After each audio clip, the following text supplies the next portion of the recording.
잠시 짧게 기도하시겠습니다. 하나님 아버지 감사합니다. 1부 예배를 무사히 섬길 수 있게 해주시고 또 2부 예배까지 말씀을 전하는 자리에 사용하여 주시니 감사합니다.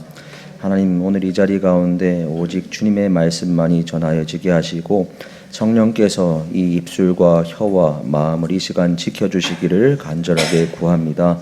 감사드리며 예수님 이름으로 기도합니다. 아멘. 할렐루야. 제가 아까 방금 성가대 찬양 가사에서 참 은혜를 또 많이 받았습니다. 보배롭고 존귀하게 여기신다는 주님의 그 가사를 보면서 이사야 43장 1절에서 4절까지의 말씀이죠. 그 말씀이 생각이 나서 방금 읽고 올라왔습니다. 그 말씀은 사실은 하나님께서 저를 처음 인격적으로 만나주시고 그때는 몰랐지만 목회자로 부르신 그 소명을 그 이사야 43장 1절에서 4절로 확인을 하게 하셨는데, 너를 보배롭고 존귀하게 여긴다. 내가 너를 지명하여 불렀으니 너는 내 것이다. 라는 그 말씀이 저에게 뿐만이 아니라 오늘 이 자리에 나오신 우리 모든 성도님들을 향한 주님의 말씀인 줄로 믿습니다. 이 자리로 나오신 것이 결코 그냥 내 체력과 내 힘이 되어서 나온 것이 아니라 주님께서 부르시고 인도하시고 허락하셔서 앉아 계시다는 사실을 꼭 기억하시기를 바랍니다. 1부 때는 제가 다른 걸 먼저 말씀을 드렸었는데 지금은 또 다른 게 생각이 나서, 제가 처음 우리 큰숲교회에 오고 나서 너무 깜짝 놀랐습니다. 일단은 금요 찬양을 장로님이 인도하시고 1부 찬양도 집사님이 인도하시고 2부 찬양도 권사님이 인도하시는 걸 보면서 참 놀랐습니다. 제가 지금까지 몇 교회 안 다녀봤지만 그래도 대부분의 교회, 제가 다녀본 교회에서는 교역자가 그 찬양 인도를 하는 것이 정말로 많은데, 그런데 우리 직분 받으신 집사님, 권사님, 장로님께서 그렇게 찬양의 자리를 섬기신다는 것이 또 너무 놀랍고 또 너무 은혜가 많이 되었습니다. 저 개인적으로는 너무너무 은혜를 많이 받았습니다.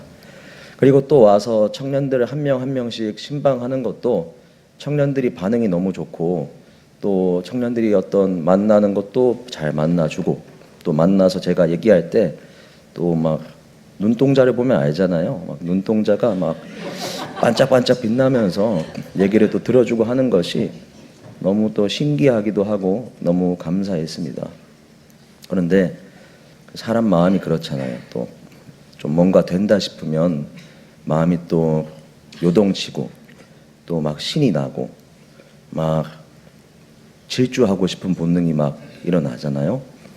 그리고 처음 왔을 때 연합 수련회와 또 연합 집회를 목사님께 말씀드렸을 때 제가 알기로는 대부분 목사님들은 오자마자 너무 그러지 말고 좀 적절하게 천천하게 좀 보다가 해라, 이렇게들 많이들 말씀을 하시는데, 우리 목사님께서는 뭐든지 그냥 하세요. 그냥 뭐 좋으니까 그냥 전도사님 자유롭게 다 하세요 이러시고, 장로님도 또 그런 걸 또 좋아해 주시고 하는 걸 보면서 이 제 마음이 이 청년들도 그렇고 담임 목사님과 장로님도 그렇고 하니까 이게 막 주체할 수 없는 기쁨과 주체할 수 없는 막 에너지가 막 처음에 막 샘솟는 거예요. 그리고 또 놀랐던 것은 제가 이제 스틱 차량을 이제 안 몰아봐서 연습하려고 목사님께 연습을 부탁드렸는데 제가 한 시동을 한 10번을 껐습니다. 그냥 연습하면서. 근데 목사님이 전혀 언성이 한 번도 안 높아지시고 괜찮다고, 이거 잘하는 거라고 이러시면서, 또 더 놀랐던 것은 장로님이 출퇴근할 때 좀 가지고 다니다 보면은 빨리 익숙해진다고 집에도 가져가라 하시고 목사님도 그걸 허락해 주시더라고요. 제가 신나게 집이 멀어서 또 걱정도 했는데 한번 몰고 가야겠다. 아내는 싫어하더라고요. 차 가지고 오는 거를.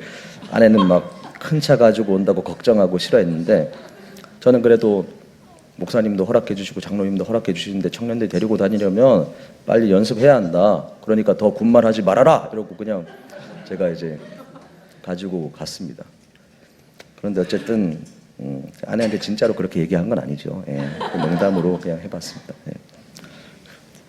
그런데 한 번은 제가 그 차를 가지고 그날 처음이었습니다. 처음 이제 막 허락을 받고 집으로 가지고 가는 길에 그 스틱봉이 집까지 한 2km 남았을 때 갑자기 끊어졌습니다. 그 스틱봉이. 그래서 제가 깜짝 놀랐죠.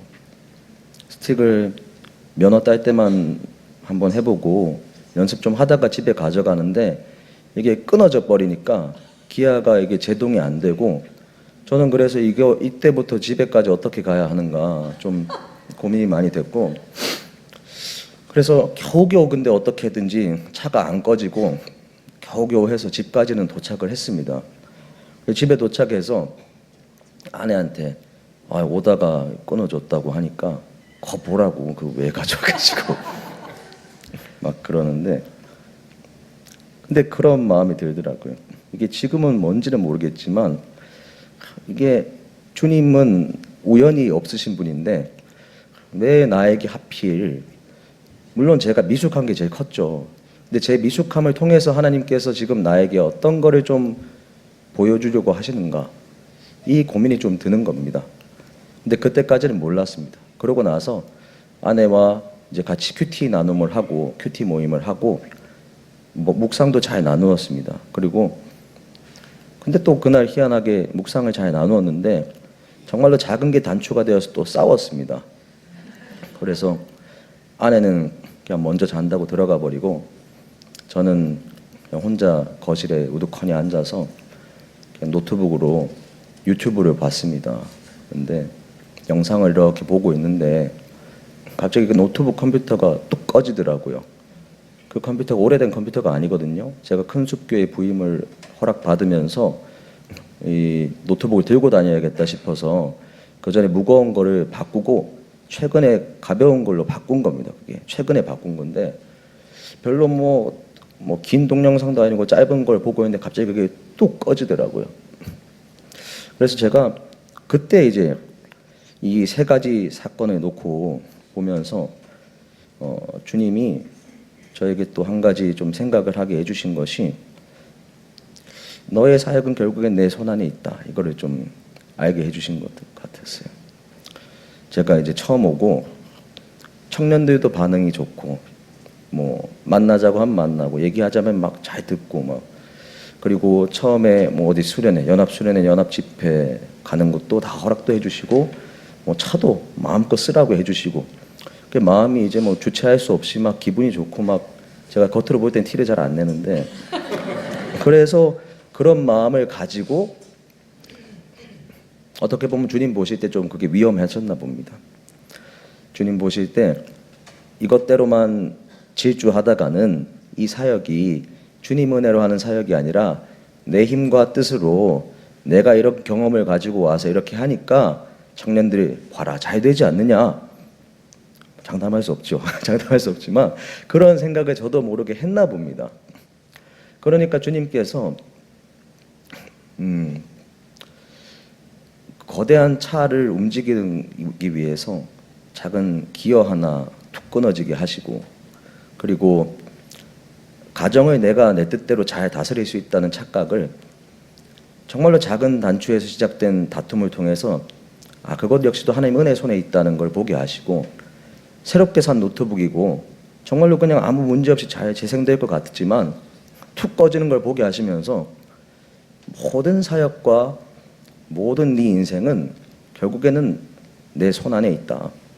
그걸 하나님께서 그때 준비시키신 것 같습니다. 사역을 본격적으로 시작하기에 앞서서 내 손과 내가 정해놓은 틀 그거는 절대 벗어나지 말고 그 안에서 자유롭게 하되 그 안에서 누리되 그건 절대 벗어나지 말아야 한다. 그거를 그때 이제 저에게 알려주신 것 같습니다.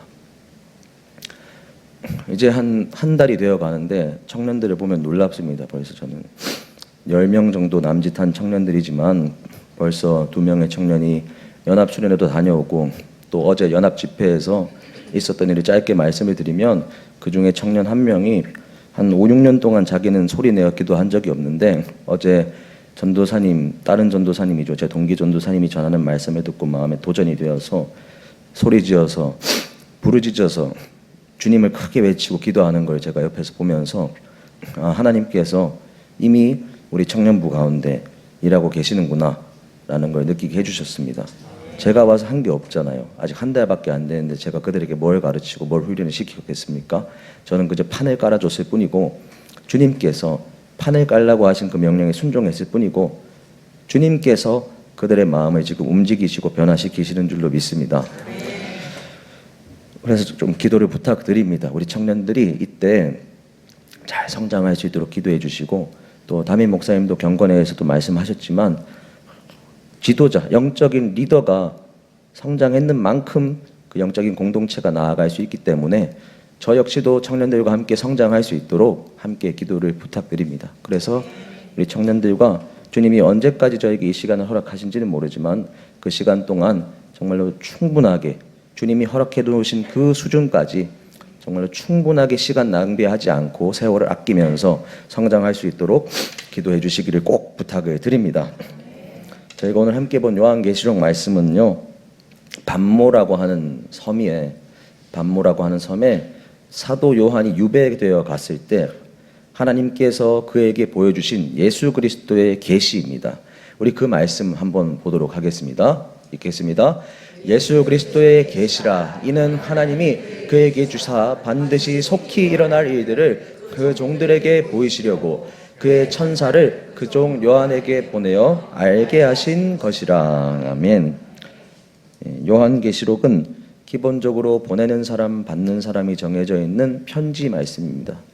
보내는 사람은 사도 요한이죠. 그리고 받는 사람은 소아시아에 있던 7교회, 그리고 7교회에 있던 성도들입니다. 그리고 보다 정확하게 얘기하자면 보내는 사람은 사도 요한은 쓰임받은 통로일 뿐이고 하나님께서 예수 그리스도의 계시를 사도 요한에게 주시면서 그것을 보내신 거죠. 하나님께서 사실 보내신 것이 이 요한계시록의 편지입니다. 제가 유영건 목사님이라는 분의 글을 한번 보았는데 이 편지 형식의 말씀에 대해서 정리해 놓은 걸 보았습니다. 우리가 생각할 때 오늘날은 편지를 쓰고 전달하는 것이 굉장히 쉽고 또 인쇄 기술도 좋기 때문에 인쇄하는 것이 굉장히 편합니다. 그래서 100장, 200장 출력해가지고 여기 계신 분들께 한 장씩 다 나눠드리는 거 어렵지 않습니다. 그렇지만 그 당시에는 인쇄기가 없고 그리고 글을 한 글자 한 글자 써서 전달을 해야 하는데 그 글을 쓰는 종이 역시도 파피루스겠죠. 파피루스 역시도 글을 쓰기가 굉장히 어려웠기 때문에 하나의 글을 문서로 만든다는 것은 그 당시에 굉장히 어려운 일이었다고 합니다. 그리고 그 만들어진 문서도 어렵게 만들어진 만큼 굉장히 귀중한 문서죠. 그래서 그것이 어떤 교회 공동체에 그 편지의 말씀이 당도했을 때 그것을 감히 성도들이 한 명씩 다 돌아가면서 읽는다는 건 불가능했습니다. 어떻게 소실될지도 모르고 너무나 귀한 것이기 때문에 그것을 한 명씩 한 명씩 읽는 것이 아니었습니다. 그래서 마치 오늘 이렇게 이 교회에 모이는 것처럼 몇 날 몇 시 며칠에 우리 사도 요한이 보낸 요한계시록의 말씀을 그때 당시엔 요한계시록에는 이름이 없었겠죠. 그 편지의 말씀을 우리가 함께 읽고 듣고자 하니까 모이라고 했을 겁니다. 그리고 모여 있을 때 읽는 역할을 맡은 사람은 읽을 것이고 여기 공적인 자리에서 듣는 모든 그 수신자에 포함되는 사람들은 그 말씀을 이제 듣게 되는 겁니다. 그렇다면 그 편지의 말씀을 듣던 그 요한계시록 시대를 살아가고 있던 소아시아 7교회의 성도들은 과연 어떤 시대를 살아가고 있었는가? 우리는 그거를 한번 살펴보아야 합니다. 예수 믿는 것이 그들이 살던 시대 과연 쉬웠을까요? 아니면 예수 믿던 그들이 예수님을 믿고 사는 것이 당시에 어려웠을까요? 다시 말해서 예수 믿고 사는 것이 오히려 죽기 쉬웠을까요? 당연히 우리 성도님들 아시는 것처럼 그 당시는 네로 황제로부터 시작을 해서 네로 황제 이전에도 있었겠죠. 제가 정확하게는 거기까지는 지금 기억이 나지 않지만 수많은 로마 황제들이 그리스도교 그리스도인들을 핍박하고 그들은 그래서 지하교회로 숨어 들어갈 수밖에 없었고 사자들에게 먹잇감으로 던져주고 그들의 몸에 회를 발라서 그 거리에 가로등으로 횃불로서 밝혀버리고 그러한 어려운 시대를 살아가던 자들이 바로 이 그때 당시 초대교회를 살아가던 또 소아시아 7교회에 있던 성도들의 삶이었습니다. 그 과정에서 사도들도 한 명씩 한 명씩 순교해서 그들이 이끄는 영적인 지도자들도 죽어갔고요. 그리고 하나님께서 섭리로서 허락해 두셔서 사도 요한은 그나마 장수하고 있었는데 사도 요한 역시 반모라고 하는 섬에 이제는 유배가 되어 간 겁니다. 그리고 그곳에서 마지막으로 주님이 주신 그 계시의 말씀을 받아서 편지로 보내고 있으니까 그들이 처해 있는 상황이 얼마나 어려 보였는지 지금 우리와는 비교되지 않는 핍박의 상황이 있었다는 걸 알 수가 있습니다. 그렇지만 주님께서는 그들에게 내가 반드시 다시 올 것이다 라고 약속을 주셨죠. 그래서 그때 당시 어려운 핍박의 시기를 살던 성도들은 모두 그 가슴 속에 예수님께서, 예수 그리스도께서 다시 오시는 날 이 핍박은 모두 끝날 것이다, 하나님의 나라가 완성될 것이다 라는 걸 믿었기 때문에 버티고 살았던 겁니다. 그런데 예수님께서 과연 그들의 그 믿음을 배신한 것일까요? 오시지 않으셨죠, 오늘까지. 그런데 예수님이 그때부터 지금까지 오지 않으신 것은 예수님께서 오래 참으시는 하나님이시기 때문입니다. 한 명의 죄인이라도 더 회개하여서 주님께로 돌아오는 것을 더 바라고 기다리시기 때문에 주님은 오늘도 기다리고 계시는 것입니다. 그렇지만 그분께서 언제 오실지는 우리는 여전히 알지 못하고 살아가고 있죠. 그렇다면 한 가지 더 여쭈고 싶은 것은, 그럼 과연 오늘 우리가 살아가는 이 시대는 그때 성도들이 생각했던 예수님이 다시 오는 것이 임박한 마지막 때일까요? 오늘도 마지막 때일까요? 아니면 아닐까요? 아직까지 예수님이 오지 않으셨으니, 그때 임박한 때라고 생각했지만 안 오셨고 오늘까지 안 오셨으니 아직 우리들이 살아가는 시대도 예수님 다시 오시는 것이 가깝지는 않은 마지막 때만큼은 아닐 것이다 라고 생각하시는 분들이 있을지 모르겠습니다. 그렇지만 우리가 어떻게 생각하든지 간에 성경은 오늘 우리가 살아가는 이 시대 역시도 마지막 때 위에 놓여 있다라고 알려줍니다. 이것은 예수님이 초림의 때부터 이미 증거된 말씀입니다. 예수님이 초림하셨을 때 가장 먼저 하신 말씀은 회개하라, 하나님의 나라가 가까웠으니 회개하고 하나님 나라의 복음을 믿으라 였습니다. 그 말씀대로 예수님이 이미 처음 오신 그때로부터 해서 이미 우리는 마지막 때의 그 시간표 위에서 살아가고 있는 겁니다. 우리 한번 요엘서 말씀을 함께 보겠습니다. 요엘서 말씀 보시면 한번 읽겠습니다. 그 후에 내가 내 영을 만민에게 부어주리니 너희 자녀들이 장래일을 말할 것이며 너희 늙은이는 꿈을 꾸며 너희 젊은이는 이상을 볼 것이며 그때 내가 또 내 영을 남종과 여종에게 부어줄 것이며, 우리 사도행전 말씀 이어서 읽겠습니다.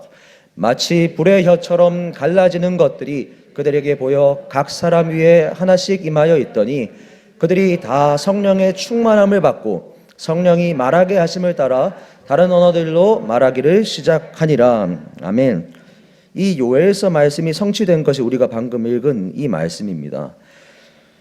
유대인들은 그들이 마지막 때에 있다는 것의 증거 중에 하나로서 여호와의 영이 그들 위에 내려오는 것을 증거로 하나 가지고 있었습니다. 그리고 그들은 여호와의 날이라는 것을 마지막 날로서 구약 성경에 자주 표현하는데요, 그 여호와의 날이 임박할 때 보여지는 증거 중에 하나가 바로 여호와의 영이 그 백성들 위에 부어지는 것이다 라고 다 믿고 살았습니다. 그런데 마침내 예수님께서 승천하시면서 약속하신 그 성령이 이 사도행전 2장에 기도하고 있던 사도들과 제자들 머리 위로 성령이 충만하게 부어지는 그 요엘서의 말씀을 성취하는 사건이 그날 일어난 것입니다. 그래서 사도 베드로가 이렇게 얘기합니다. 우리 한번 볼까요?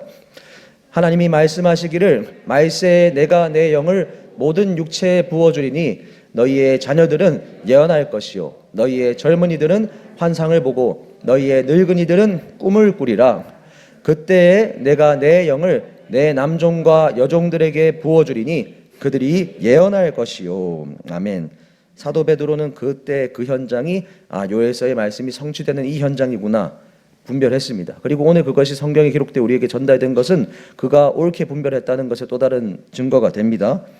그래서 우리가 알 수 있는 것은 예수님께서 이 땅에 처음 오신 그 초림의 때부터, 그리고 그 증거로서 성령님의 임재가 부어진 그 순간부터 이미 마지막 때는 시작되었고 우리는 이 마지막 때 위에 살아가고 있다는 사실입니다. 그리고 그 마지막 때에는 정말로 예수님이 정말로 다시 오시는 그때 하나님의 나라가 완전하게 이루어지면서 그 마지막 때의 시간표는 끝이 나는 겁니다.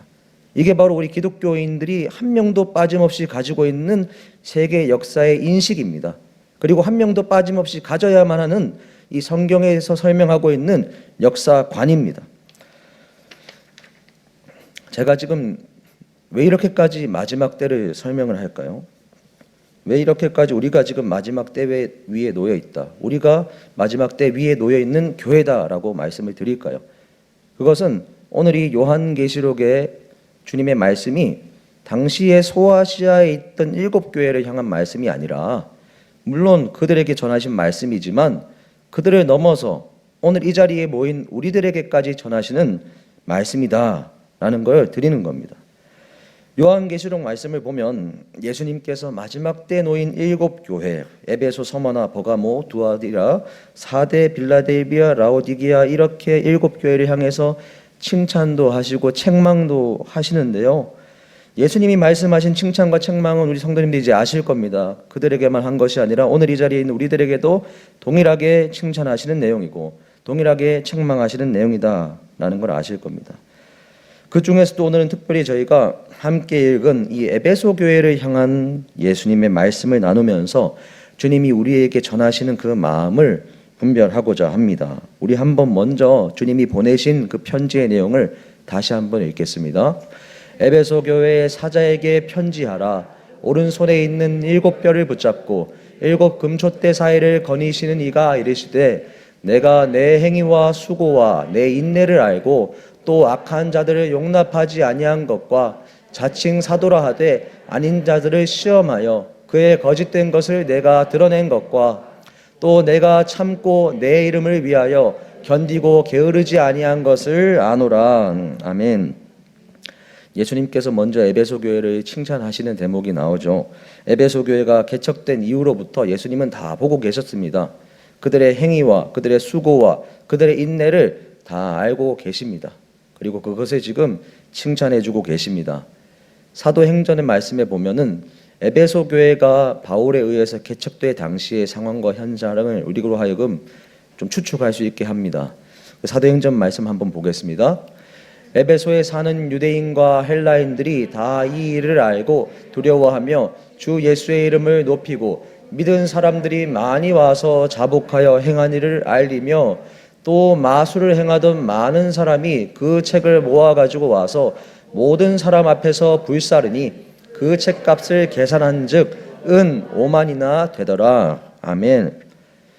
제가 일부에서는 이 계산한 즉 이거를 은까지 연결해서 계산한 즉은 5만이나 이렇게 실수로 읽었는데 지금은 바르게 읽었습니다. 에베소 교회를 개척할 당시에 그 에베소 지역에 살던 사람들은 모두 우상과 미신에 잔뜩 빠져 있던 사람들이었습니다. 이 말씀대로 예수를 믿기로 결단하고 집에 있던 마술책들을 가지고 왔는 사람들 것만 포함했을 때 은 5만이나 되었으면 예수를 지금 아직까지 믿지 않는 사람들까지 포함해서 생각해 본다면 그 마술책과 우상과 미신을 믿는 것과 하는 것에 포함되는 그 모든 물질들이 얼마나 많이 낭비되고 있었는가 우리는 알 수가 있습니다. 그런데 이들이 나사렛 예수 그리스도의 이름을 접하고 그가 우리로 하여금 십자가에서 죽으신 그분을 믿었을 때 살게 하시고 부활을 소망하게 하셨다는 그 복음을 듣게 되었을 때 그렇다면 우리도 예수 그리스도를 구주로 영접하겠습니다 하였던 겁니다. 그리고 그들이 그렇다면 왕 대신 예수께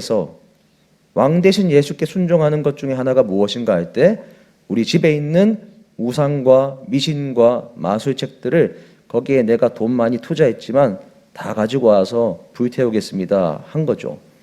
예수님께서 그들의 이 처음 행위를 아신 겁니다. 그래서 처음 에베소 교회가 개척됐을 때부터 너의 처음 행위와 수고와 인내를 안다 이렇게 말씀을 하시는 겁니다. 그 중에 하나가 여기 본 우리의 단적인 예가 바로 방금 본 그 말씀입니다. 그리고 또 악한 자들 용납하지 않았고 너희가 이단에 미혹되지 않았고 예수 그리스도의 이름만을 위해서 핍박 가운데에서도 참고 견디고 부지런히 교회를 지켜왔다. 이것을 예수님께서 지금 칭찬하십니다. 그런데 계속 말씀하시는 내용을 한번 보면은 그 다음 내용부터가 좀 심각해집니다. 함께 보겠습니다. 그러나 너를 책망할 것이 있나니 너의 처음 사랑을 버렸느니라.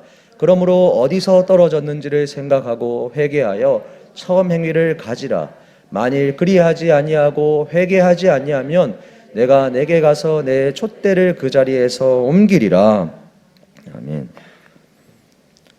정말로 아멘이십니까? 네, 정말 무서운 말씀인 줄 아셔야 합니다.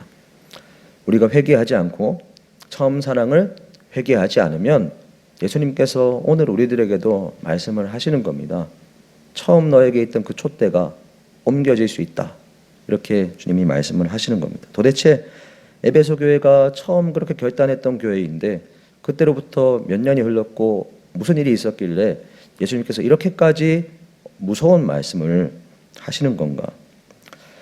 예수님께서는 앞에 칭찬을 하셨지만 보다 더 중요한 말씀은 뒤에 이렇게 하셨습니다. 일반적인 화법이죠. 이게 칭찬을 많이 해놓고 뒤에 좀 마음이 아플 수 있는 것들은 실제적으로 해야 하는 말들은 뒤에 이제 칭찬 많이 하고 나서 좀 하는 약간 이런 화법, 우리 성도님들도 살아오시면서 많이 들으시고 경험하셨을 거라고 생각이 드는데요. 인간은 그렇게 얘기할 때 앞에 했던 그런 칭찬들이 다 가짜일 수도 있죠. 그건 그냥 뭐라고 할까요? 밑밥 가는 거라고 할까요? 그냥 뒤에 말 하기 위해서 뭐 사실 칭찬할 거 없지만 지어내서 칭찬하고 뒤에 하고 싶은 말 하고 약간 이렇게 하는 게 우리 인간이겠죠. 그렇지만 예수님께서는 하나님이시고 하나님의 아들이시고 거짓이 없는 분이기 때문에 거짓으로 칭찬하시는 분이 아닙니다. 예수님께서 에베소 교회를 향한 칭찬은 다 진심이었어요. 그렇지만 그 뒤에 나오는 그 뒷내용이 너무너무 중요한 내용이었던 겁니다. 예수님께서 그들에게 너네가 정말로 지금 중요하게 회복되어야 하는 것이 있는데 바로 처음 사랑이다. 칭찬도 너네들한테 한 게 진짜지만 정말로 중요한 것은 너네가 처음 사랑을 회복해야 한다. 말씀하시는 겁니다. 처음 사랑이라 하면 두 가지 의미가 있죠. 내가 첫사랑이야 하면 이거는 내가 처음 사랑한 그 대상이야? 이렇게 물어보는 것이고, 두 번째로는 너 변했어 라고 얘기하면은 너의 처음 사랑이 변했어. 이건 두 번째 의미죠. 이게 사랑이 처음 같지 않고 변했다. 예수님께서는 이 두 번째 의미로 지금 말씀을 하신 거죠. 예수님께서 너가 처음 교회 공동체로 모이기 시작했을 때, 처음 나를 믿기 시작했을 때, 그때 너가 은 5만이나 될 정도로 돈이 곧 생명이라 할 수 있는데 우리에게는 그렇게 돈을 많이 들이면서까지 붙잡고 있던 모든 우상과 미신들을 다 버리기로 결단하기까지 너희가 나를 정말로 끔찍히 사랑해서 그 어려운 상황 속에서 교회를 개척하고 그 자리를 지키면서 나를 따라왔는데, 그런데 너희가 지금 그 처음 사랑을 잃었구나. 그러니 그 사랑을 회복해다오 라고 예수님께서 우리 에베소 성도들에게 말씀을 하신 겁니다. 에베소 교회가 언제 이 편지를 정확히 받았는지는 우리가 알 수가 없습니다. 그리고 에베소 교회가 언제 정확하게 세워졌는지도 우리는 알 수가 없습니다. 그렇지만 여러 가지 주어진 대략적인 자료를 통해서 우리가 검토해 볼 때 추정할 수는 있는데요. 사도 바울이 쓴 에베소서, 그리고 요한계시록이 기록된 때, 그리고 사도행전에 나오는 에베소 교회가 개척된 때, 이런 것들을 종합적으로 한번 추정해 볼 때 대략 에베소 교회가 개척된 후 30년 후에 요한계시록의 말씀이 적혔다. 그리고 그들에게 아마 그쯤에서 전해졌을 것이다 추정할 수 있습니다. 30년이면 어떤 세월입니까? 한 세대가 지나가는 세월입니다. 처음 그 개척의 에너지를 가지고 개척하고 예수님을 향한 믿음을 뜨겁게 가지고 시작했던 교회가 한 세대가 딱 지나가 버리니까 그 처음 믿음의 세대 조상의 믿음이 그 다음 세대들까지 지금 제대로 전달이 안 됐나 봅니다. 그러니까 예수님께서 너희가 지금 처음 사랑을 회복해야 한다 말씀을 하시는 거죠.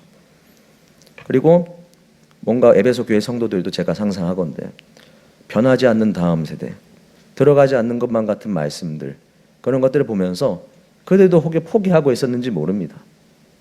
여기까지인가 보다 이렇게 포기하고 있었는지도 모릅니다. 그렇지만 예수님께서 분명하게 말씀하시죠. 그동안 잘했잖아.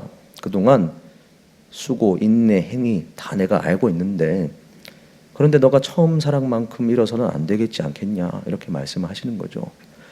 여러분, 사람이 또 다른 사람에게 책망할 때는 그 사람을 향한 기대가 없으면 책망하지 않습니다. 그 사람이 변화될 것이라고 기대하지도 않고 그 사람이 변화되기를 간절히 바라는 마음이 없다면 그 사람에게 애초에 책망하지도 않습니다. 그냥 그대로 살게 내버려 두지. 그런데 예수님께서는 에베소 교회 성도들은 이미 포기하고 있었을지 모르지만 예수님께서는 포기하지 않으시고 그들을 향해서 너희가 처음 사랑을 회복해야 한다.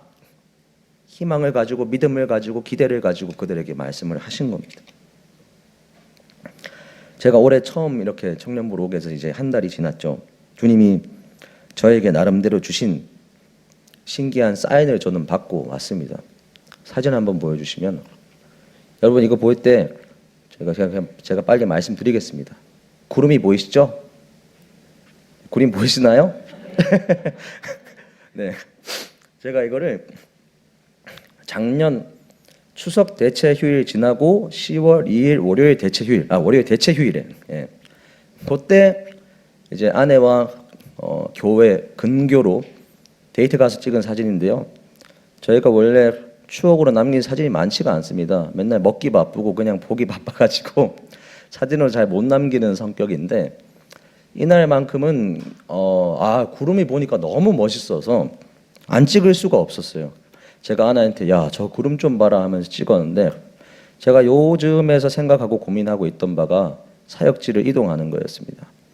지난 교회에서 3년간 초등학생들 사역을 하고 이제는 주님 청소년부 아니면 청년들과 함께 사역을 하고 싶은데 다른 데로 가고 싶습니다. 이제 이 마음을 주셨는데 그때 당시 아내와 큐티로 나눔을 하고 있었던 말씀이 민수기 말씀이었어요. 민수기 9장 15절부터 민수기 10장 10절까지 말씀인데 그 내용을 쭉 보면은 이스라엘이 광야길에서 성막을 치고 살아갈 때, 성막에서 하나님께 예배드리고 만나는 시간을 보내며 살아갈 때 이동해야 하잖아요. 가나안 땅까지. 근데 이동하는 기준이 두 가지예요.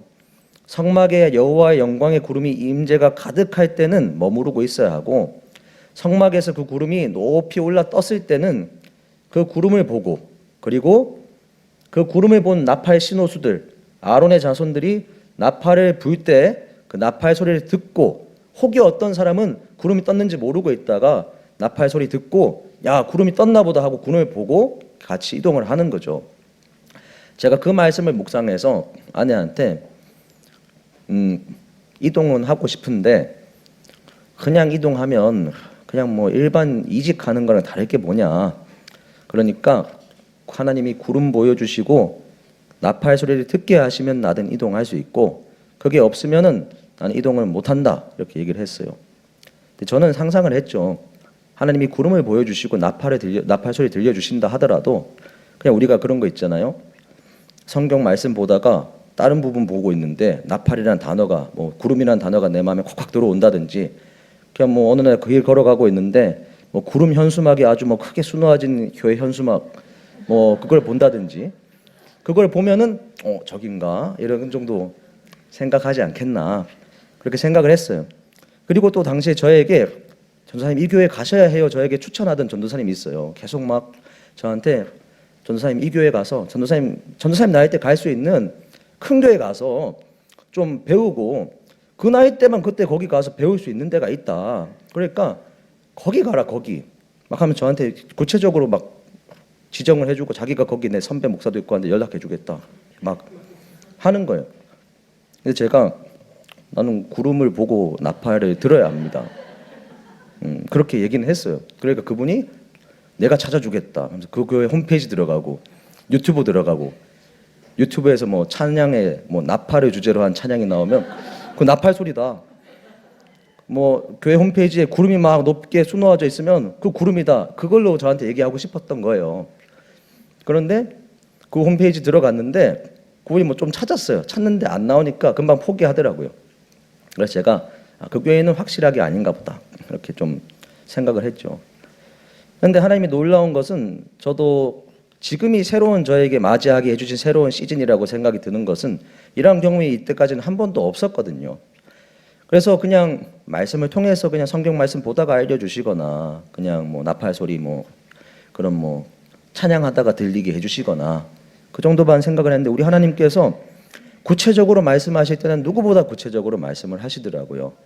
10월 2일에 저 때 구름 사진 찍을 때는 제가 그 말씀 때문일 거라고 생각도 하지 못했습니다. 그런데 제가 10월 3일에 동기 전도사들과 또 그 전도사들이 심호하고 있던 교회 뭐 청소년 청년들 잠시 모아서 성령 집회를 하는 시간이 있었는데 그 성령 집회 때 오신 강사 목사님이 그게 그 맥락이 아닌데 시작하기 전에 갑자기 다 같이 앉아 있는데 여러분 이스라엘 나팔 소리 한번 들어보셨습니까? 딱 이러더라고요. 그러면서 이스라엘 나팔 소리 종류별로 처음부터 끝까지 쭉 들려주셨어요. 그래서 제가 그걸 들으면서 그때 이제 맞아 내가 그렇게 묵상했었는데 참 신기하다 그건가 이렇게까지는 생각을 했어요. 그때까지도 아직까지는 저 구름이 생각이 안 났습니다. 그런데 그 성령 집회가 진행이 되는 거를 쭉쭉쭉 시간이 가다 보니까 갑자기는 아니죠. 서서히 저 구름 사진을 제가 내가 구름을 어제 보았구나 찍었구나 하는 게 기억이 나는 거예요. 아내한테 야 저 구름 좀 봐봐라 구름 좀 봐봐라 하면서 사진을 찍었던 게 기억이 나는 겁니다. 마치 처음에는 구름이 뜬지도 몰랐지만 나팔 소리를 듣고 이스라엘 백성이 그제서야 다시 구름을 보았던 것처럼 저 역시도 구름을 찍었다는 것도 기억도 못하고 있는데 주님이 나팔 소리를 먼저 정신을 차리게 해주시고 그건가 하게 해주시고 다시 구름이 보이게 하셨던 거예요. 전 그때 이제 확신을 했죠. 주님께서 나에게 이동을 허락해 주시고 이동을 명하시는구나. 그러면 이제 순종을 해야겠다 하고 그때 당시에 은혜예비 큰숲교회의 존재는 알고 있었습니다. 알고 있어서 이제 그때 그 사인을 기점으로 목사님께 이메일을 드렸죠. 이메일을 드리고 목사님을 만나 뵙고 그래도 제가 그때는 그 사인 얘기 안 했죠. 안 하고 목사님 말씀 듣고 바로 이제 오겠다 얘기 안 하고 한 달 정도 기도하고 그러고 나서 나중에 이제 또 전화 드리면서 이제 가도 되겠습니까? 여쭤보고 그렇게 이제 오게 된 겁니다. 참 신기한 것은 여러분 사랑은 결단인 줄 믿으시기 바랍니다. 청년들 얼굴을 그때 아무도 만나지 못했지만 이곳에 오기로 결정되고 난 이후로부터 청년들의 얼굴은 보지 못했지만 그들이 너무 사랑하는 그 마음에서부터 조금씩 계속해서 올라오는데 막 빨리 만나고 싶은 거예요. 그런데 제가 아직은 거기 다른 교회 사역하고 있잖아요. 그러니까 그때는 일부러 더 청년들 놓고 기도 안 했습니다. 왜냐하면은 그거는 제 주제 넘는 거라고 생각했기 때문이에요. 거기에서 사역을 마무리를 주님이 뜻 안에서 하고 와서 이제 해야 하는 거다라고 생각을 했기 때문에 어쨌든 근데 그때 그렇게 처음 청년들에 대한 사랑을 주님께서 마구마구 마음에 이제 조금씩 부어 주신 거죠. 서서히 차오르게 하신 거죠. 그런데 오늘 이 처음 사랑이라는 제목을 가지고 이 말씀을 준비하면서 주님께서 오늘 그 당시 교회들뿐만 아니라 오늘 우리 성도님들과 그리고 저에게까지 말씀해 주시는 것이 저에게는 현지가 너 지금의 그 마음을 기억을 계속 해야 한다. 이것으로 감동을 주시더라고요. 시간이 지나고 지금 이제 한 달 되었는데 1년이 되고 2년이 되고 3년이 되고 그렇게 시간이 지나면 너의 수고가 쌓이고 인내가 쌓이고 행위가 쌓일 것이다. 에베소 교회에 말씀하신 것처럼요. 그러면 그 주님께서는 그거는 인정해 주시겠대요. 칭찬해 주시겠대요. 그렇지만 너가 만약에 그렇게 인내 쌓이고 수고 쌓이고 행위 쌓인 거 내가 칭찬하는데 처음 사랑 잃어버리면 촛대를 옮겨버릴 수 있다. 그러니까 처음 사랑을 너가 잘 기억하고 붙잡아야 한다. 그 처음 사랑은요. 청년들을 향한 처음 사랑이기도 하지만 가장 중요하게는 예수 그리스도를 향한 처음 사랑입니다. 예수 그리스도를 향한 처음 사랑을 제가 잃어버리고 사역하기 시작하면 마치 처음 와서 막 저 혼자 신나가지고 막 달리려고 했던 것처럼 그냥 그렇게 사역을 해서 그거는 잘 되면 오히려 저한테 저주죠. 내 힘으로 했다고 착각하고 내 힘으로 이만큼 했다고 착각하고 주님을 향한 처음 사랑 잃어버린지도 모르고 혼자 길길이 날뛰다가 버림받고, 그렇게 되면 저한테 그게 저주죠. 그런데 주님이 오늘 저에게도, 우리 성도님들에게도 처음 사랑을 기억하라고 말씀해 주신 게 은혜인 줄 믿으시기 바랍니다. 예. 우리는 늘 그 처음 사랑 잃어버리지 않도록 늘 깨어서 점검을 해야 합니다. 그러면 이제 중요한 것은 그 처음 사랑을 어떻게 점검하고, 만약에 떨어졌다면 그 처음 사랑을 어떻게 회복할 수 있는가, 이게 중요한 과제입니다. 마치 우리가 연애를 하다가 너 처음 사랑이 좀 변한 것 같다 이런 얘기를 들으면 그 처음 사랑이 어디서 떨어졌는지 좀 생각을 해야겠죠. 그 생각하지 않으면 촛대를 옮기는 것처럼 너랑 헤어지자 이렇게 말할 테니까.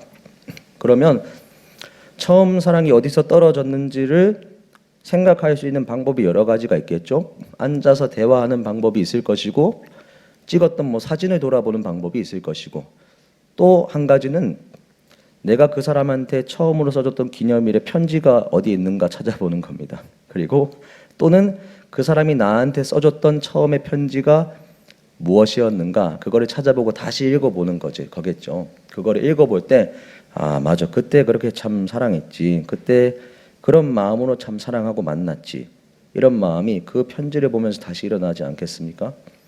그래서 저는 오늘 그 처음 사랑을 회복하는 방법을 예수님께서 사도 바울을 통해서 에베소 교회에 가장 먼저 보내신 편지인 에베소서 말씀을 통해서 밝히보고자 합니다. 에베소서 말씀 저희가 한번 보도록 하겠습니다. 그런즉 너희가 어떻게 행할지를 자세히 주의하여 지혜 없는 자 같이 하지 말고 오직 지혜 있는 자 같이 하며 세월을 아끼라. 때가 악하니라. 그러므로 어리석은 자가 되지 말고 오직 주의 뜻이 무엇인가 이해하라. 아멘. 지혜 있는 자 같이 하라. 세월을 아끼라. 주의 뜻이 무엇인가 이해하라. 자, 그러면 그 다음에 나올 것은 이 세 가지를 할 수 있는 방법이겠죠. 다음 구절 보겠습니다. 술 취하지 말라. 이는 방탕한 것이니 오직 성령으로 충만함을 받으라. 아멘. 예, 주님께서 세월을 아끼고 지혜 있는 자 같이 행하고, 그리고 주의 뜻이 무엇인가 이해하기 위해서는 다른 것에 정신 팔리지 말고 성령의 정신 팔리라고 이렇게 말씀을 하시는 겁니다. 제가 술을 안 마시는 이유 중에 하나가요, 당연히 마시면 장신대 퇴학당하니까 안 마시는 것도 있지만, 술을 마시면 그 정신이 기도하고 성령 충만하기도 모자란 시간인데, 술 취해버리면 그 정신이 온전하지 못한 게 너무 아깝기 때문에 안 마시는 것도 있습니다. 그럼 혹시 여전히 이제 술을 마시는 분이 계시다면 술 취하지 마시고, 술 드시지 마시고 성령님을 좀 드시기 바랍니다. 성령으로 충만한 것이 가장 큰 은혜입니다. 그러면 이제 성령으로 충만한 자, 이것이 계속 우리가 왜 보고 있는지 계속 기억하셔야 합니다. 처음 사랑을 회복하기 위해서 이걸 읽고 있는데, 성령으로 충만해라. 처음 사랑 회복하기 위해서. 그러면 성령으로 충만해서 처음 사랑 회복하는 그 절차가 어떻게 되는가 계속해서 보겠습니다. 시와 찬송과 신령한 노래들로 서로 화답하며 너희의 마음으로 주께 노래하며 찬송하며 범사의 우리 주 예수 그리스도의 이름으로 항상 아버지 하나님께 감사하며 그리스도를 경외함으로 피차 복종하라. 아멘. 처음 사랑을 회복하고 점검하기 위해서 권면하신 이 내용들에서 혹시 공통점이 발견이 되십니까? 빨간 글씨로 된 것, 서로 화답하는 것, 우리 주 예수 그리스도 이름으로 감사하는 것, 피차 복종하는 것. 이 세 가지 다의 공통점이 무엇일까요? 혼자 하는 게 아니란 것이죠. 혼자 하는 게 아니고 그리스도의 몸된 교회 공동체에서 이것을 한다는 겁니다. 에베소 교회가 처음 사랑을 잃은 것도 교회 공동체일 때 잃었지만, 그 사랑을 회복하기 위해서 성령 충만함을 받고 회복하기 위해서도 교회 공동체 안에서 해야 한다고 주님께서 지금 이렇게 알려주시는 겁니다. 서로 화답, 서로 찬양, 함께 찬양하고 기도하고 말씀을 나누고 서로 화답하고 함께 주님께 감사하고 또 피차 복종하면서 인간 간에 서로 사랑하는 것을 훈련시키는 것, 그것을 해라고 주님이 말씀을 하시는 거죠. 제가 우리 목사님과 면접 볼 때 조금 버릇 없을 수 있는, 당돌할 수 있는 질문을 드렸습니다. 목사님의 목회 철학이 알고 싶습니다. 제가 면접 때 그렇게 여쭈어봤어요. 이게 되게 사실 제가 정중하게 여쭈어봤지만 굉장히 버릇없는 질문입니다. 목사님의 목회 철학 들어보고 저랑 좀 안 맞겠다 싶으면은 좀 못 올 것 같습니다. 이거 생각하고 얘기하는 거잖아요, 그게. 그러니까 목사님 입장에서는 굉장히 그게 언짢으실 수 있는 질문이에요. 그런데 목사님께서 그때 저한테 이게 그때 지어낸 게 아니라는 거를 제가 알 수 있을 정도로 단박에 이렇게 얘기를 해주시는데, 한국교회의 현실과 함께 얘기를 해주시더라고요.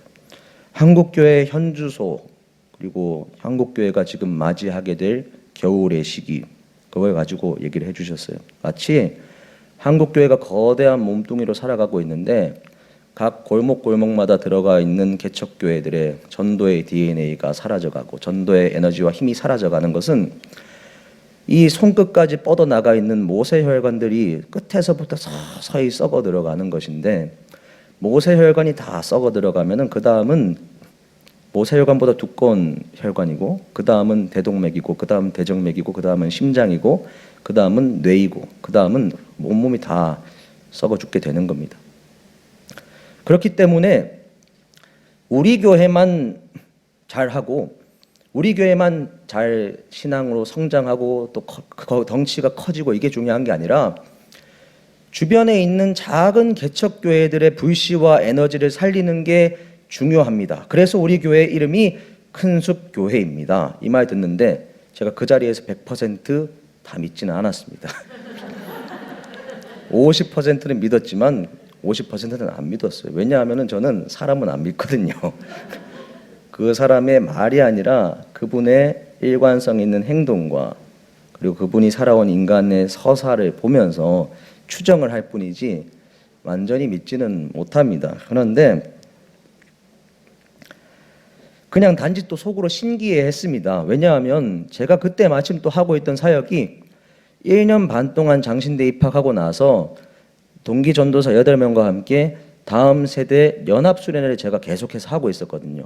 각 교회별로 사역하는 것과는 별개로 우리들끼리 힘을 합쳐서 이때 골든타임 때 다음 세대를 살려야 하니까 우리 멘토해 주시는 전체 그래도 목사님이 한 분 계십니다. 그런데 그분과 또 8명의 동기 전도사들이 이때가 골든타임이니까 우리가 이때 연합해서 다음 세대를 살리는 걸 무언가를 해야 한다. 이걸 하면서 1년 반 동안 해오고 있었어요. 그런데 목사님이 여기서 말씀해 주시는 그 목회 철학이 작은 교회의 연합을 말씀을 하시니까 저는 단지 이제 신기하다. 거기까지만 생각을 했습니다. 신기하다. 작년 12월 24일 한 달쯤 됐는데 그때 설교 여러분 혹시 기억하시나요? 그때 설교가 크리스마스 설교 같지가 않았죠. 그때 제가 그전 교회에서 사임하고 고향집에 아내와 내려가 있었습니다. 그래서 좀 쉬고 있었어요. 여기 오기 전까지. 여기는 12월 31일 송구영신 때 인사드리기로 했으니까. 그것도 이제 주변 전도사님이 이때 안 쉬면 절대 못 쉰다. 무조건 집에 가서 쉬어라 해가지고 알겠다 하고 쉰 거예요. 근데 그날 제가 낮에는 대구의 교회에 갔다 왔어요. 그런데 그날 이제 침실에 아내와 앉아서 아내는 자고 저는 이제 유튜브를 보려고 열었는데 우리 큰숲교회 예배가 링크로 이렇게 올라오더라고요. 예배 드리려고 본 게 아니고 올라오니까 그래도 또 다음 주에 가니까 한번 보고 싶어서 보았습니다. 여러분 근데 그때 목사님이 또 동일하게 말씀하셨죠. 겨울이 오면 나뭇잎이 아무리 무성한 나무라 할지라도 그건 시간 문제일 뿐이지 결국에는 나뭇잎은 다 떨어지게 돼 있다. 한국교회에 성령의 불이 꺼져가고 있는 것이 너무나 염려가 된다. 우리 교회가 괜찮아 보이니까 한국교회가 괜찮다고 생각하는 것은 아니란 생각이다. 그걸 보면서 이분은 그 목회 철학이 정말로 일관되시고 진정한 목회 철학과 비전으로 가지고 계시는구나 확신을 했습니다. 그리고 그 다음에 목사님이 하시는 말씀이 굉장히 제가 마음이 아팠어요. 굉장히 마음이 아프고 그 마음을 왜 성도들이 몰라주는가, 좀 그런 생각이 들었습니다. 목사님이 아까 그 전에 뭐라 하셨어요? 한국교회에 성령의 불이 꺼져가고 있는 것이 염려가 된다라고 했어요. 염려가 된다. 그런데 그 이후로 나오는 말씀이 뭐였는지 기억하세요? 내 안에 성령의 불이 너무 가득 찬 게 고통스러워서 이 불을 좀 꺼달라고 기도하신대. 꺼달라고. 왜 그렇게 기도하시겠습니까? 성령의 불이 꺼져가는 것이 염려되는 그 사람이 내 안에 있는 성령의 불은 왜 꺼달라고 기도하시겠어요? 저는 목회 경험이 짧지만 그거는요, 마치 제가 이번 청년부에 와서 제 안에 성령의 불이 가득한데 청년들이 아무도 안 움직이고 요지부동으로 계속 있을 때 저도 똑같이 그럴 것 같더라고요. 내 안에 주신 성령의 불은 가득한데 그걸 가지고 함께 주님이 보여주시는 영적인 흐름과 때가 이때라서 나아가자고 하는데 청년들이 요지부동으로 그냥 가만히 있으면 저도 그렇게 기도할 것 같아요. 내 안에 성령의 불이 있지만 주님, 내가 너무 힘드니까 그 성령의 불을 좀 꺼주십시오 라고 기도할 것 같습니다. 사랑하는 성도 여러분, 예수님께서 오늘 말씀하셨죠. 처음 사랑 회복을 위해서 공동체에서 찬송과 감사와 섬김과 서로 간의 피차 복종 말씀하셨죠. 그것이 바로 너희가 겨울을 맞이할 이때 세월을 아끼는 것이다. 그런데 그것이 하나의 지역교회 안에서의 연합으로 할 때도 당연히 세월을 아끼는 것입니다. 이 안에서 우리 은혜의 빛 큰숲교회에서 연합하는 것도 당연히 세월을 아끼는 겁니다. 그런데 작은 교회가 연합하여서 공동체로서 함께 무언가를 하고 함께 예배를 드릴 때에는 처음 사랑을 회복하고 겨울을 맞이하기 앞둔 이런 시급한 시점에 그 세월을 아껴야 하는데 그 세월을 아끼는 효과가 연합으로 나아갈 때 더 비교되지 않을 줄로 믿습니다. 미가서 5장 4장 1, 2절 말씀에 그 말씀이 있어요. 오라 우리가 여호와의 산에 올라 하나님의 전에 이르자. 우리가 그의 율법과 그의 도와 그의 의를 배우고 함께 예루살렘에 이르자 라는 말씀이 있습니다. 그런데 그 말씀은 종말론적인 말씀인데요. 그 종말론적인 걸 우리가 미리 앞당겨서 맛볼 수 있는 것은 그 말씀은 종말의 때 이방 여러 나라들이 열방이 함께 모여서 이제 예배드리는 걸 형상화하는 말씀인데 그걸 우리가 오늘 앞당겨서 맛보는 것은 우리가 작은 교회 하나가 연합하여서 나아갈 때 그것은 곧 예수께서 다시 오시는 그날 이루어질 그 종말의 비전을 우리가 이 자리에서 보는 것입니다. 겨울에 나는 동물들은 시간이 좀 됐지만 계속 하겠습니다. 겨울에 나는 동물들은 덩치가 큰 동물은 많이 먹습니다. 겨울 나기 위해서. 그런데 작은 동물들, 작은 벌레들은 어떻게 하는지 아시나요? 나무 밑동을 까서 열어보면은 작은 벌레나 작은 동물들은요 하나하나 다 뭉쳐 있어요. 그 겨울을 이겨내기 위해서 다 바짝바짝 붙어가지고 뭉쳐 있습니다. 안 뭉쳐 있다가 바짝바짝 그 겨울 이겨내려고 뭉치면 얼마나 불편하겠습니까? 안 뭉치고 자유롭게 있다가 뭉치고 불편하고 냄새나고 이전에 경험하지 못했던 갈등도 있을 것이고 그런 것들이 있을 것인데 그들이 왜 그러는 거겠어요? 겨울에 나야 하기 때문에 그렇게 연합을 하는 겁니다. 오늘의 때에 주님께서 우리 교회에 목사님을 통해서 작은 교회 간의 연합의 비전을 주시는 것은 결코 목사님 한 사람의 비전을 이루라고 한 사람의 욕심을 이루라고 주님께서 주신 것이 아닙니다. 이 겨울을 앞두고 있는 우리 성도들을 주님께서 사랑하셔서 이 겨울을 앞두고 너네가 이 겨울을 나기 위해서는 처음 사랑을 회복해야 하고 그리고 너네가 연합할 때 이 겨울을 이 너무나 송곳같이 매서운 겨울을 날 수 있다. 이것을 예수님께서 먼저 보셨기 때문에 그 비전을 전달하신 겁니다. 여러분 혹시 지금 이 시간에 처음 온 전도사가 담임 목사한테 고도로 아부한다 이렇게 생각하지 마십시오. 아까도 보셨겠지만 구름을 보고 나팔 소리를 들어서 오게 하신 주님께서는 그 정해놓으신 때가 언제까지인지 모르지만 제 인간적인 마음으로는 최소 3년 그 이상까지도 원하고 바라지만 주님께서 또 구름을 띄워버리시고 나팔 소리를 듣게 하시면 바로 또 가야 합니다. 그래야 건강한 주의 종이 될 수 있겠죠. 그래서 이것은 저도 이렇게까지 얘기할지는 고민을 많이 했습니다. 그렇지만 주님이 주시는 그 마음이 도저히 얘기하지 않고는 버틸 수가 없게 하셔서 오늘 이 자리에서 말씀을 드립니다. 저와 우리 여러분 모든 성도님들은 앞으로 전무후무한 겨울의 때를 맞이하실 겁니다. 아멘으로 기뻐하실 게 아니에요. 이건. 전무후무한 겨울의 때를 경험하게 될 거라고 저도 생각하고 있습니다. 경제적인 기근, 영적인 기근, 하나님의 말씀이 들려오지 않는 말씀의 기갈 다 경험하게 될 겁니다. 그런데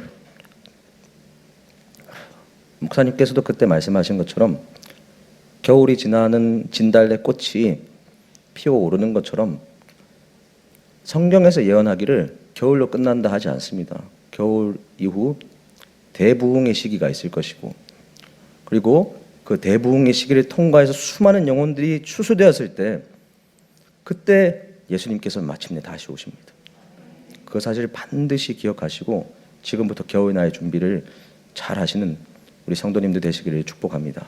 그리고 우리 청년들도 지금부터 겨울 나의 준비를 잘 할 수 있도록 그들이 언제 어떤 상황 가운데 던져져 있어도 주님을 끝까지 붙잡고 주님과 동행할 수 있는 한 명의 제자가 우리 청년부에서 세워질 수 있도록 우리 청년부를 위해서도 기도를 부탁을 드립니다. 마지막으로 주님의 당부 말씀 한마디 읽고 마치도록 하겠습니다. 귀 있는 자는 성령이 교회들에게 하시는 말씀을 들을지어다. 이기는 그에게는 내가 하나님의 낙원에 있는 생명나무의 열매를 주어 먹게 하리라. 아멘. 주님이 우리에게 주시는 이 말씀을 성령의 말씀으로 반드시 들으시고 작은 것부터 하나씩 순종하시는 여러분들 되시기를 축복합니다. 주님이 예비하신 생명나무 열매 다 먹으시는 우리 성도님들 되시기를 축복합니다. 이 시간 함께 기도하겠습니다. 이 시간 함께 기도하실 때 주님, 우리가 처음 사랑을 회복할 수 있도록 하여 주옵소서. 이 겨울의 시기를 통과하기 위해서는 처음 사랑을 회복해야 합니다. 기도하시고 또 기도하시면서 우리 심재용 장로님과 현승이도 회복되어서 이 겨울 나기를 함께 할 수 있게 해달라고 서로 화답하고 우리 구주 예수 그리스도의 이름을 찬양하고 피차 복종하는 그 동력함을 우리 장로님과 현승이도 함께 할 수 있게 해달라고 우리의 처음 사랑 회복과 그들의 회복을 놓고 함께 기도하며 나아가겠습니다. 하나님 아버지 감사합니다. 아버지 하나님, 오늘 말씀을 통해서 주셨는데 아버지, 우리들의 마음에 이 처음 사랑과 행위가 어디서 떨어졌는지를 이제 알게 하여 주옵소서. 그리고 알게 되었을 때에는 그 환부를 그대로 내버려 두는 것이 아니라 정말로 그 환부에 조금씩이라도 연고를 바르고 아프고 어려울지라도 조금씩이라도 회복을 위해서 순종하고 그렇게 결단하는 우리 모든 큰 숲의 성도들이 될 수 있도록, 이 부족한 종이 될 수 있도록 아버지 하나님 은혜를 베풀어 주시기를 간절하게 기도합니다. 우리가 맞이하게 될 그 겨울의 시기가 얼마나 혹독하면 주께서 우리들에게 이때 이러한 비전을 주시고 이러한 말씀을 주시는지 아버지 우리가 감히 예상되지 않으나 주님께서 동시에 말씀하시고 약속하신 것은 겨울의 때는 지나간다는 것이니 주님, 이 겨울의 때 우리가 공동체에서 또 연합함으로써 처음 사랑을 회복하고 예수 그리스도를 붙잡고 그 겨울의 시기를 잘 통과하게 하시고 주님 다시 오실 때 잘하였도다 충성된 나의 종아 수고 많았다 칭찬하시는 것 듣게 하여 주옵소서. 또한 심재용 장로님과 우리 현승이도 아버지 그들 역시도 주 안에서 예수 그리스도의 이름의 능력으로 말미암아 깨끗하게 회복되게 하여 주옵소서. 회복되어서 이 겨울의 시기를 함께 나게 하여 주옵소서. 기차 복종하고 서로 화답하고 우리 주 예수 그리스도께 감사하고 아버지 그것을 함께 이 공동체 가운데에서 할 수 있도록 아버지 심재용 장로님과 현승이도 정말로 예수의 이름의 능력으로 말미암아 깨끗하게 회복되게 하시고 이 두 사람뿐만이 아니라 또 회복이 필요한 또 자녀들과 부모님과 또 본인과 그런 성도님들 주님께서 다 기억하여 주셔서 여러분들 모두가 나사렛 예수 그리스도의 이름의 능력으로 말미암아 회복되는 역사가 나타나게 하여 주옵소서. 아버지 하나님의 은혜에 감사드리며 이 모든 말씀 우리 주 예수 그리스도의 이름으로 기도합니다. 아멘.